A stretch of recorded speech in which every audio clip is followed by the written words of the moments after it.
മുട്ടു തേയ്മാനം പുരുഷന്മാരെക്കാൾ കൂടുതൽ സ്ത്രീകളിലാണ് കണ്ടുവരുന്നത്. കാരണം ഒരു 30 വയസ്സിലേക്ക് എത്തുമ്പോൾ മിക്കവാറും സ്ത്രീകൾക്ക് വീട്, കുടുംബം, കുട്ടികളുടെ പഠിപ്പ് എന്നിങ്ങനെ എല്ലാ ടെൻഷനും കൂടി വരുന്ന ഒരു സമയമാണ്. ഈ ഒരു പ്രായപരിധിയിലാണ് ഹോർമോണൽ ചേഞ്ചസ് വരുന്നത്. ഈ ഹോർമോണൽ ചേഞ്ചസ് വരുമ്പോൾ അത് ഏറ്റവും കൂടുതൽ ബാധിക്കുന്നത് കാൽസ്യം മെറ്റബോളിസത്തിനെയാണ്. ഇത് വന്നു തുടങ്ങിക്കഴിഞ്ഞാൽ എല്ലുകളുടെ ബലം കുറയും.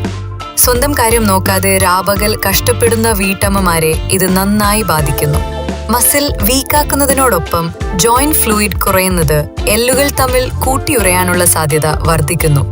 ഇതിനെ പ്രതിരോധിക്കാൻ 30 വയസ്സിന് ശേഷം വിറ്റമിൻ ഡി, കാൽസ്യം, തൈറോയിഡ് ഇതൊക്കെ ചെക്ക് ചെയ്യുക.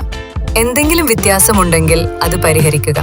വീട്ടിലെ പ്രാരബ്ധത്തിനോടൊപ്പം തന്നെ നമ്മൾ വർക്കൗട്ടിനുള്ള സമയം കണ്ടെത്തുക,